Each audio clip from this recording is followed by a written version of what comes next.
All right, Coach, we'll go ahead and get started. I want to be respectful of your time.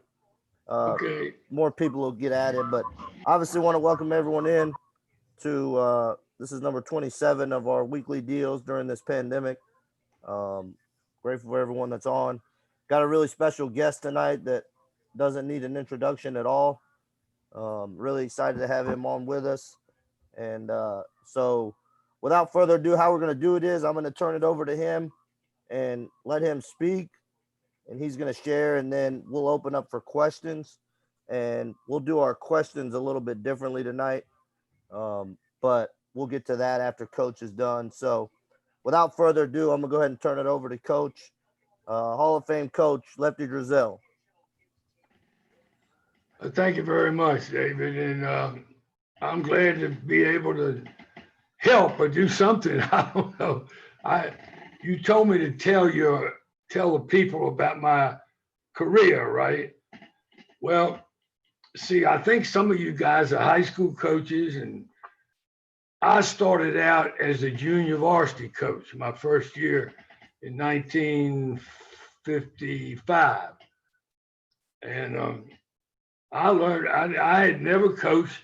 In fact, when I graduated from Duke, uh, after playing there for 4 years or 3 years, really, um, I went to work for the Ford Motor Company for $6,200 a year. But you see, I started being the way I learned how to coach. I lived about 5 blocks from Granby High School, but it was really from the first grade through the 12th. Right now, it's high school. Back then, in the 1950s, it was second grade through the.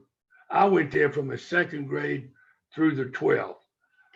So I moseyed over to the football field one day. I only lived about 5 blocks away, and I was catching punts from players, and the coach came up to me and asked me, and I would throw him back punts, and he said, "Hey boy, you want to be a manager?" Yeah, man, I'd love to be a manager. So from the second grade until I got into ninth grade and started playing basketball and football and baseball, I was a manager for the football team and the basketball team and the baseball team. And we had great coaches. Bill Story was the football coach, and he's won probably more state championships in football than anybody in the history of the state of Virginia. And we won the state championship 3 years in a row. And I was at every practice, every pregame meal, every pregame talk, every postgame talk. And so I learned a lot about coaching and so forth from him.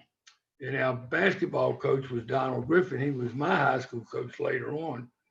And we won the Duke Invitational Tournament, which was players from all over the United States. And then we won the state championship in the state of Virginia. And then the baseball team, we had 3 guys playing in the major leagues that played for us, and we won the state championship in baseball. And we had a great coach there, Bill Stobbs. So I learned how to coach and to relate to athletes from the time I was in the second grade. In fact, I got a letter, a high school letter in assembly when I was in the fourth grade. So I used to wear it around school, and I'm probably the youngest guy ever to win a letter at Granby High School. So that's the way I learned to coach. I mean, so when I graduated, and I had worked for the Ford Motor Company when I was going to Duke, and as I told you, my first job. So when I got out of Duke, I applied for a coaching job at South Norfolk High School, where the football coach that first hired me as a manager, was a superintendent of schools, but he said I was too young to get in the Group One competition that South Norfolk was in. So I didn't get the job. So then I went to work for Ford Motor Company until the junior varsity job opened up at Granby, where I had been to school from the second grade through the 12th. And I took that job, and you know, I didn't know anything about coaching except what I had learned as being a manager. So I learned how, and I knew how I liked to play. When I went to Duke, and in high school too, we ran a double post offense, and I liked that. And at Duke, in high school, we never switched much. People switch a lot now, but back then, we never switched. And in my first coaching job, we never switched. I told them switching was for a railroad track, and we never switched. And then when I went to Duke, we switched on everything. Every time there was a cross or a pick, we switched. And I didn't like that. I hated that because uh, if my man scored that I started the game off with, they say, "Hey, Lefty, your man got 12 points." I said, "No, I switched off. Bernie had him, or Ronnie, or somebody else had him." So I was opposed to switching. So when I started coaching in JV, we played straight man for man, and we never switched. We got over top of pick, same way at Davidson. So I think if you're going to coach, play man for man. Now we used to play zone in high school. I played at Newport News High School where we won 57 straight games. If you look it up in a record book, that's a record for consecutive games in the state of Virginia by a Group 1 team. We were the highest classification. So when I coached there, we played man for man. We didn't switch. We might have played a little bit of zone. I like to play a little bit of zone so people have to prepare for it because they don't know what we're going to do. But basically, we have always been a man for man team, and I think that's the best defense. I still do. But we all, even in high school and Davidson and Maryland, I played a little bit of zone just to keep people so they had to prepare for it. And later on, Chuck Noe, who was a great coach at Virginia Commonwealth, he showed me a drill, a 4-on-3 passing drill. And so you couldn't get a layup on it. You couldn't get a layup against a 4-on-3 passing drill. So we started playing I called it combination. It was like people call it a triangle and two. And I think that's a great defense. If I was coaching today, I'd be playing it a lot because you're not going to get any layups if you play it right.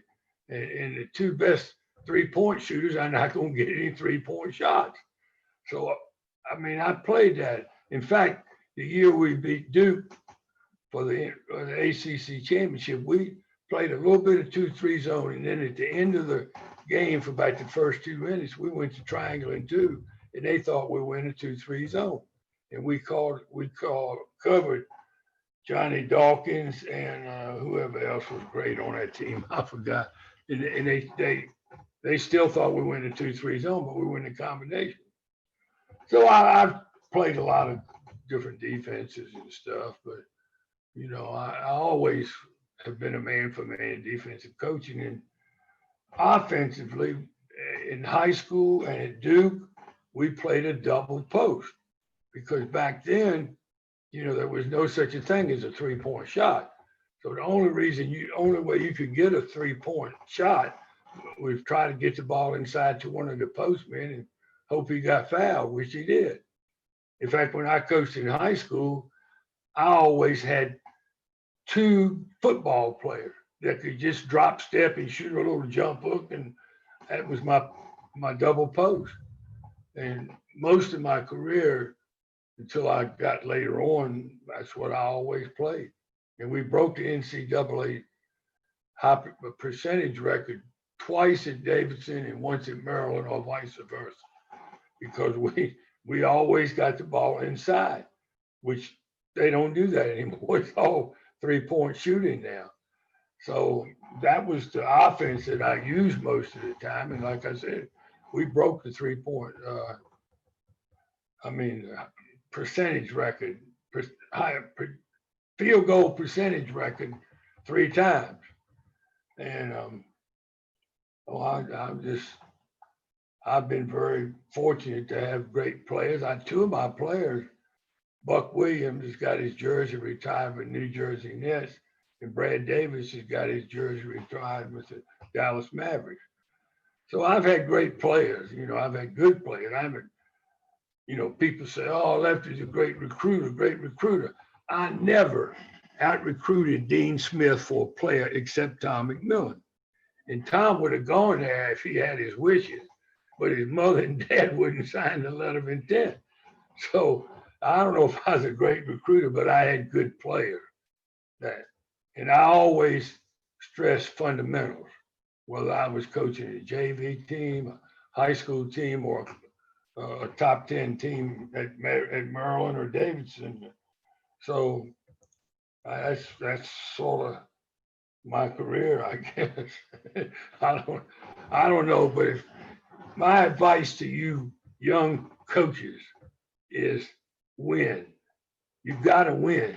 The reason I won and I got into college coaching is because my first year as a JV coach at Granby, we won the city championship. Then I went to Newport News High School and we won 57 straight. So I didn't have a lot of jobs offered me, but I was offered quite a few. And then I went to Davidson, which only had 900 students going to school there. And, we went in the top 10 my third year. We went there 1, 2, 3, 4. We went in the top 10 4 times. And Davidson had never won a tournament game, never been in the NCAA. So I won.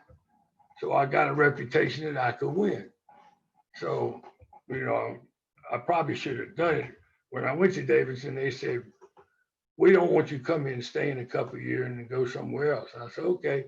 The only place I'll go was be Duke, where I played. And they said, "Okay." Well, I wasn't offered the Duke job when I left Davidson, but later on, oh yes, I was. Yeah, that was when I was offered it. But I had already accepted the Maryland job. And then from Maryland, I went to James Madison, and from James Madison to Georgia State. So I've been around a little bit. So if you all got some questions, my big thing is if I had to say I did something wrong, I used to give my players this little thing: the harder I work, the luckier I get. And I made them sit it on their desk at every one of these schools. And that was probably my mistake as a coach, because we lost in the tournament a lot of times because I think I worked the players too hard.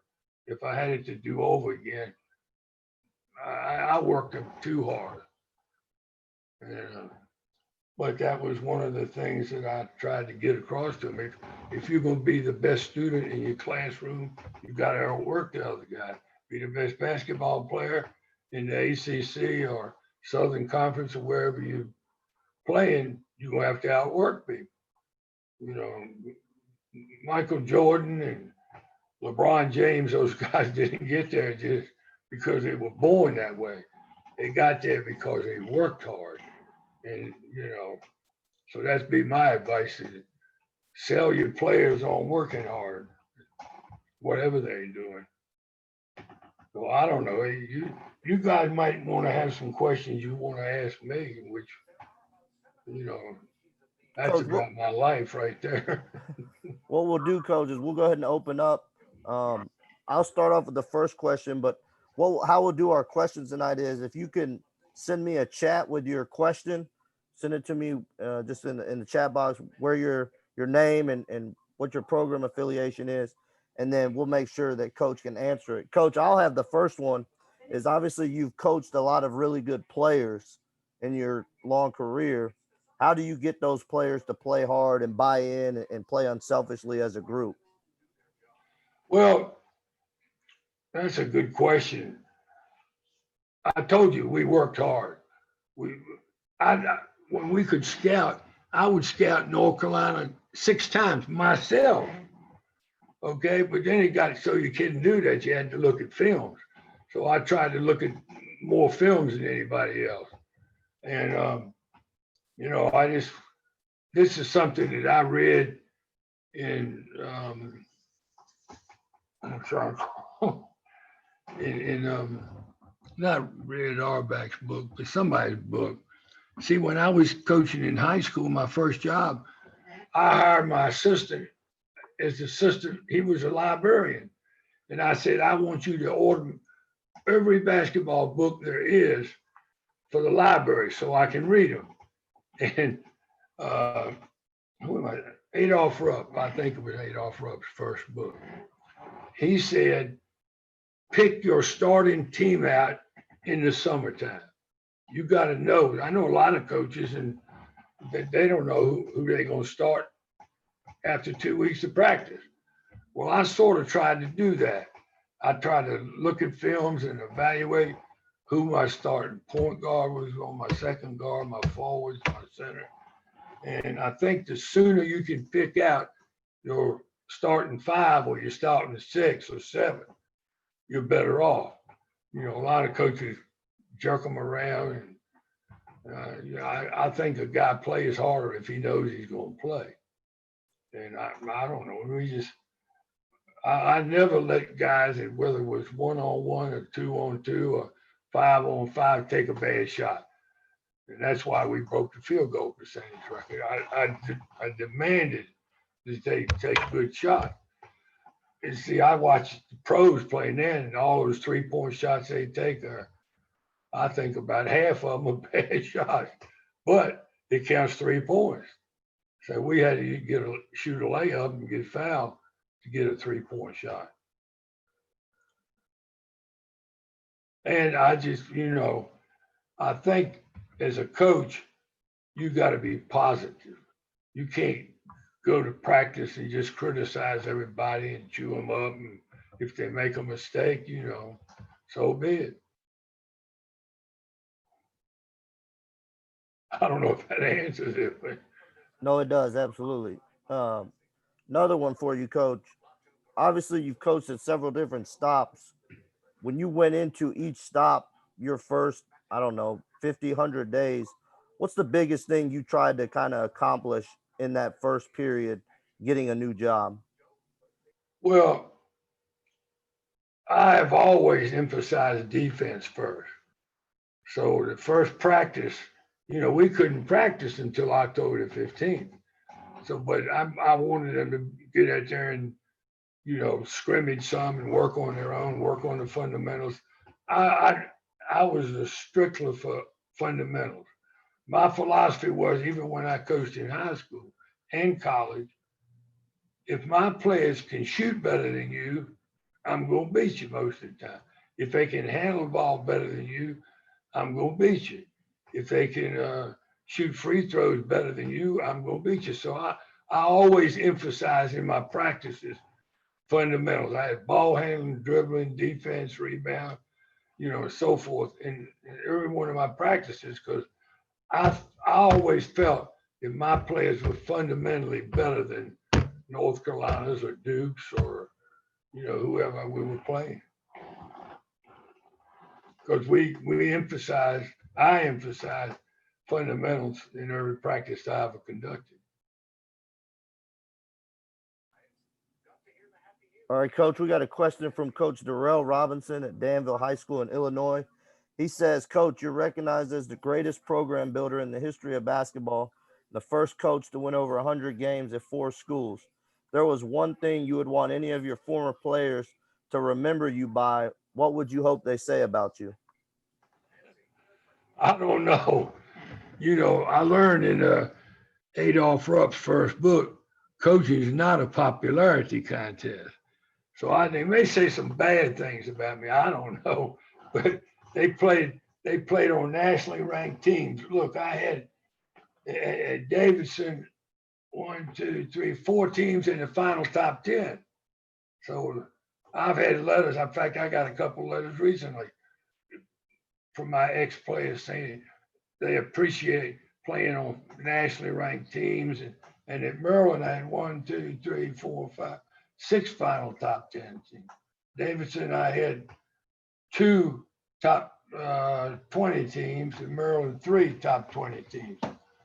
So I think my players knew that I got the most out of them, and a lot of them played professionally, a lot of them didn't. But they 90% of them got an education, got a degree. Because I emphasized, working hard in the classroom too.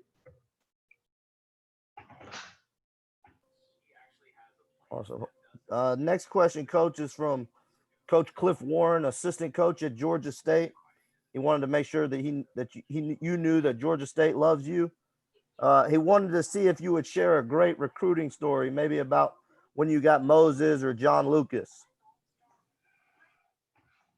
Well, Moses, two of the best players I ever recruited were Moses Malone and Charlie Scott. Charlie Scott signed with me at Davidson, and they never played for me.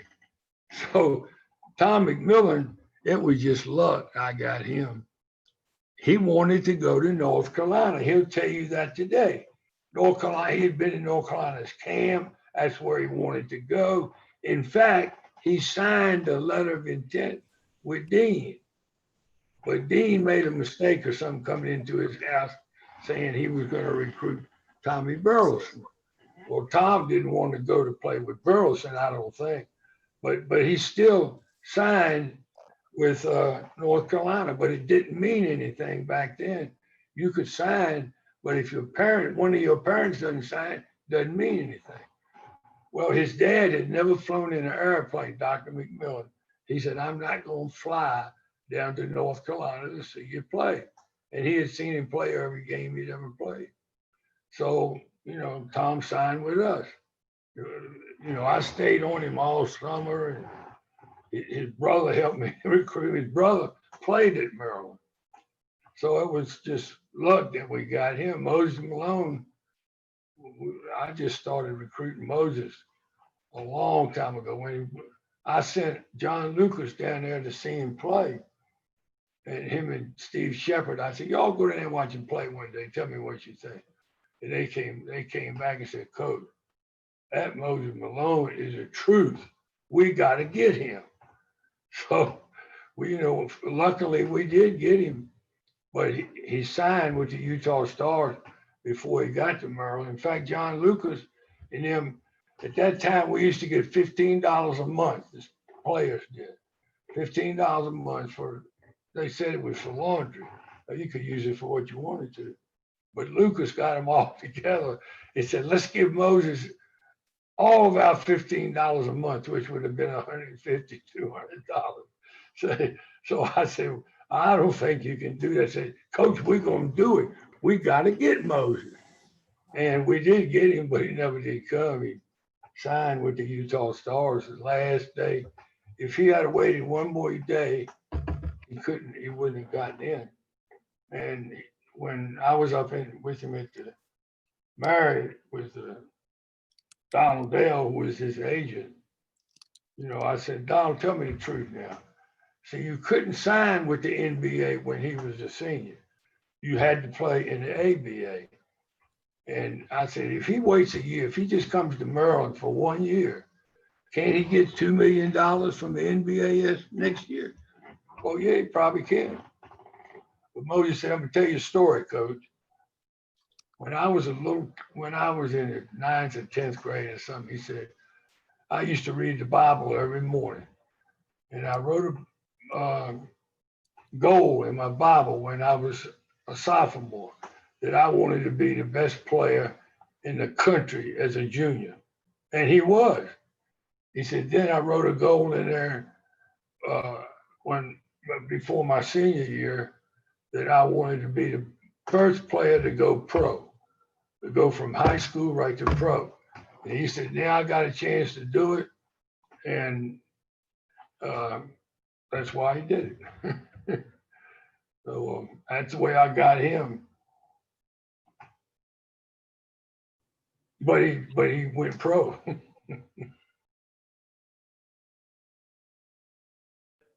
Coach, our next question is from Lamar Barrett, former college coach, now NBA scout. He said, Coach, you're the one that created Midnight Madness. What was your thought process in coming up with that in 1971? Well, I told you I have that saying that I gave to all my players starting in high school. The harder I work, the luckier I get. So this would have been when Tom McMillan's sophomore year, Lynn Elmore and Lucas was on that team. I said, we're gonna beat everybody to practice. Back then, everybody had to start practice October the 15th. So I said, October the 15th is midnight on the 14th. I always made my teams in high school and college. The first day of practice, they had to run a 6-minute mile. If they didn't do it, that was my way of telling you, you're going to be in some kind of shape when practice starts. Then they had to do it every day till they made it. And so I said, well, we were sitting around one day, George Raveley, myself, and we said, let's start practice on midnight on the 14th, which is the 15th. So that's the way it started. We ran them the mile on the 14th. For one reason, it didn't.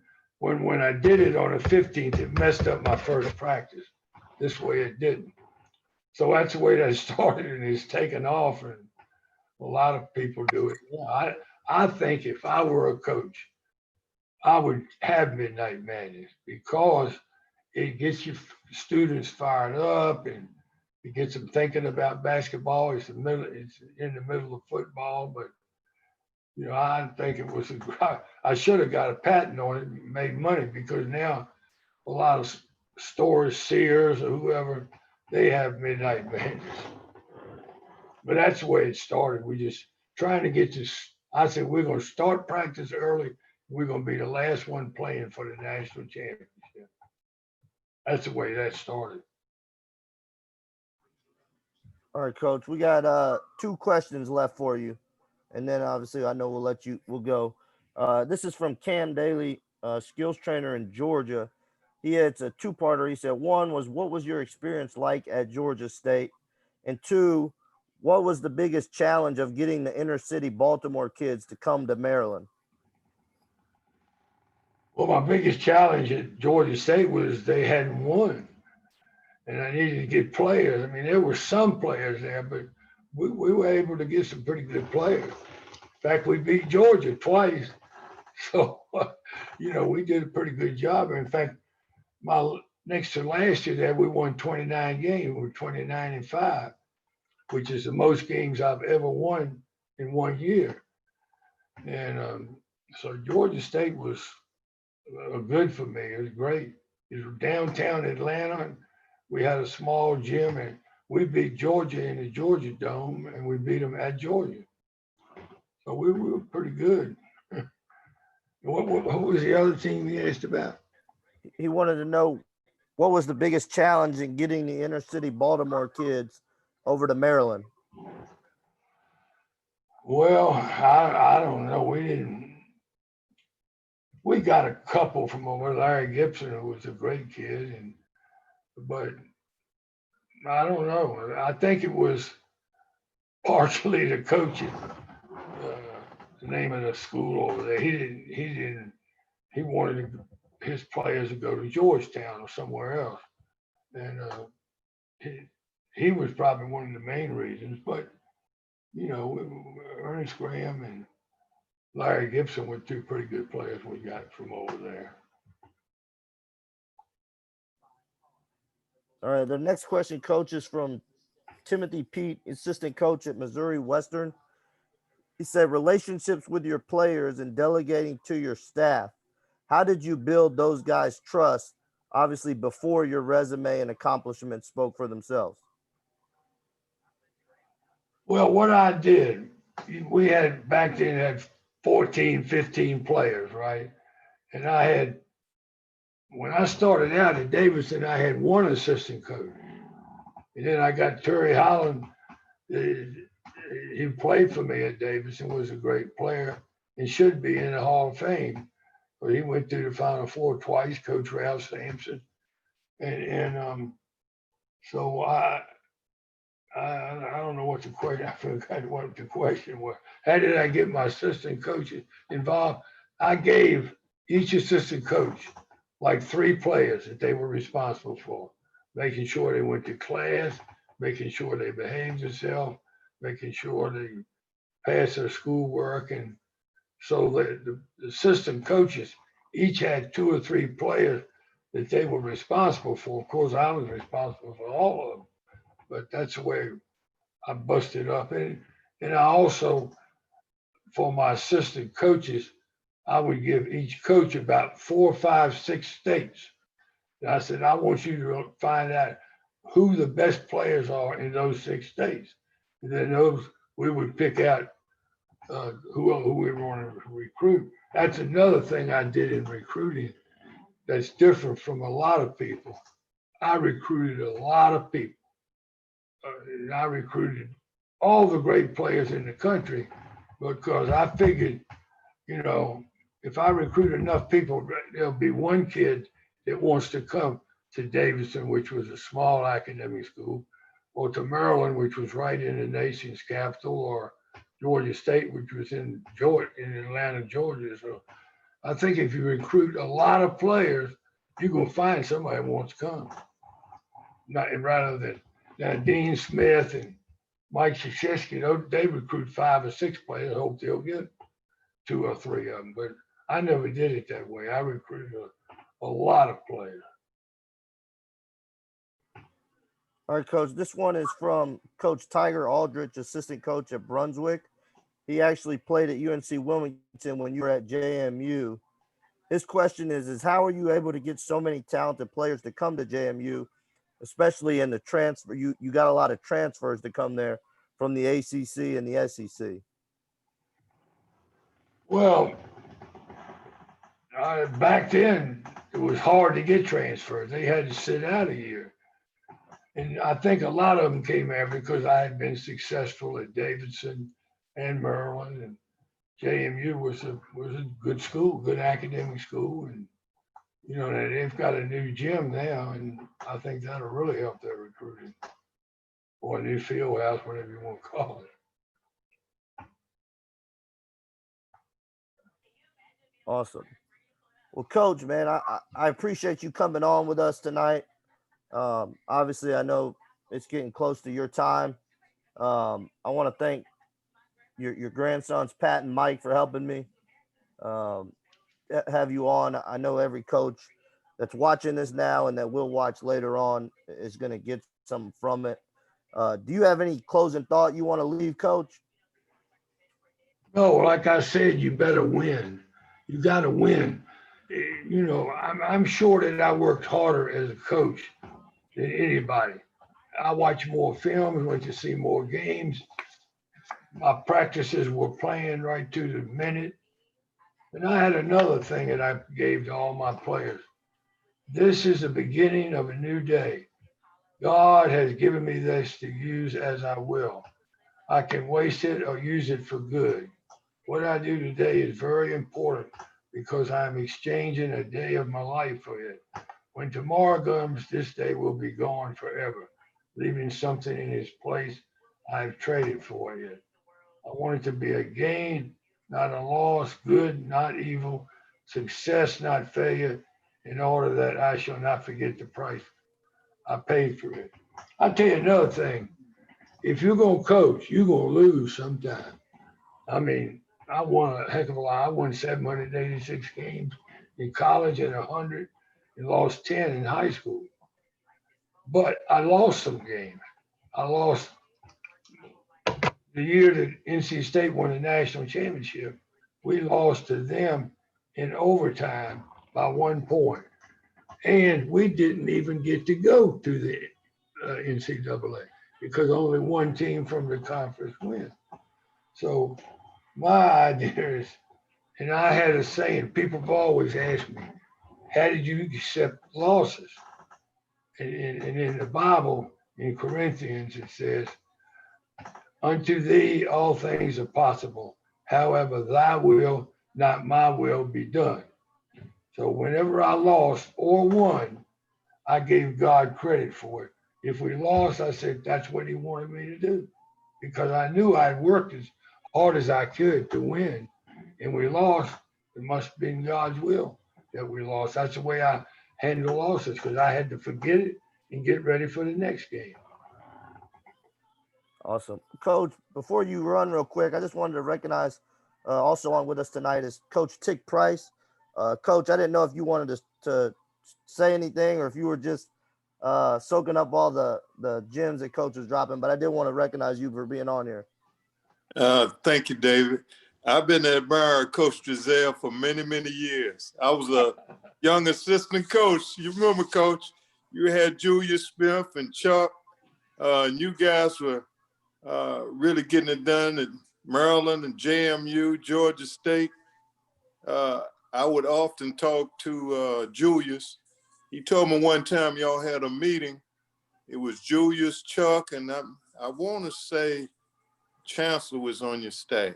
Yeah, Chancellor was there. Yeah, and you called a meeting. You told the guys, said, look, if you don't get better players, I'm going to fire all of y'all's asses. Yeah, Coach, and Julius and Chancellor knew you weren't talking to Chuck. They knew it was them two that they better get some damn players because Chuck was okay.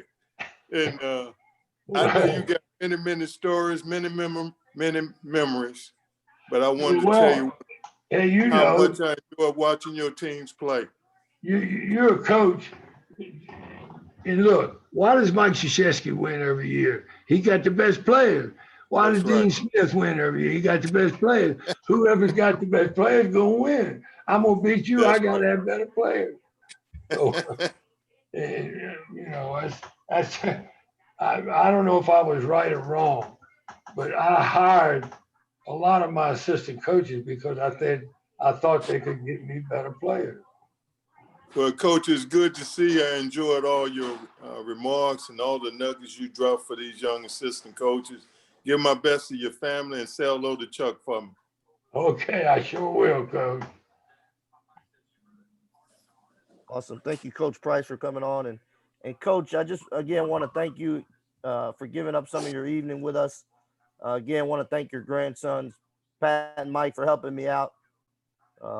Really enjoyed listening to you and you sharing with us, and definitely want to give a thank you to Miss Joyce as well for helping get this thing set up. I know, because I don't know how to work computers. Well, see, has anybody else got a question that they want to ask? I'd be glad to try to answer. Well, we had a couple more in the chat. If you got a couple minutes, Coach, we can throw another one or two at you. All right, go ahead. All right, this is from Coach Irv Turner, assistant coach at Ben L. Smith High School in Greensboro. He just wanted to know if, looking back on your career, would you change anything or do anything differently? I don't. If I did, I know what it is. I mean, I was very fortunate. I told you I had was it 8, 9 teams ranked in the final top 10, right? And I had 6 or 7 ranked in the top 18 or 20. So I don't know what I would change. No, I wouldn't change anything. I don't think. We played good defense and we took good shots. And in fact, you know, I told you that we never switched on defense at Davidson. I mean, we would we would switch once in a while, keep people honest, or we'd play a zone. But we used to get over top of picks, and I think they should do that now. I had a kid play for me, but Don Davidson. He was an all-state football player from Salem, Ohio, and he was mean as a snake. And people would not pick him. If somebody come and try to pick him and he'd get over top of that pick, he'd hit that guy so hard. The next time he tried to set a pick, the guy would just open up and let him through. That's when we used to get over top of all picks. But nobody picked him. He hit him so hard getting over top of it, they just opened up the next time. Because you got to play tough defense. I don't care where you go. In high school or college or professionally, you got to play good defense. That's always been, I think, the strong point of my teams, and discipline on offense and taking good shots.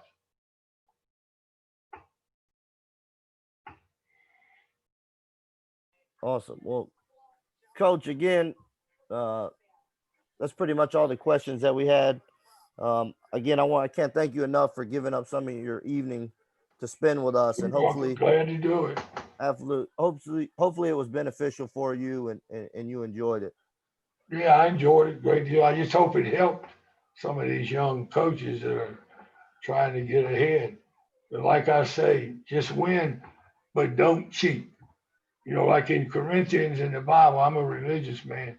It said, in order to be a champion, you have to go by the rules. So just don't cheat, you know, and I don't think they probably will. I hope not anyway. I never cheated.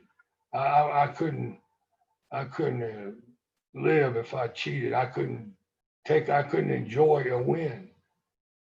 So, you know, just don't cheat, be honest, but out, best way to win is just outwork people. Have your team better prepared than the other team.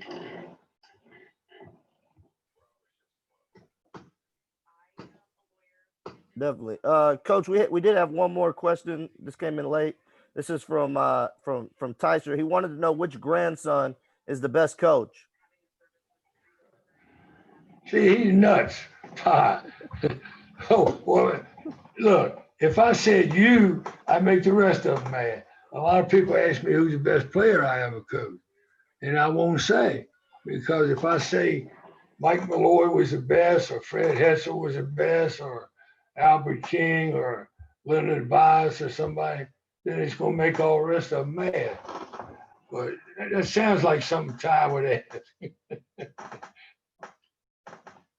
Awesome. Well, Coach, again, I thank you. Can't thank you enough for coming on, and I know all the coaches on here really benefited from this. So, want to thank you again, and again, Miss Joyce, for helping out with that. And Coach, I really wish you the best, and hope you have a great rest of your evening. Thank you for coming on with us.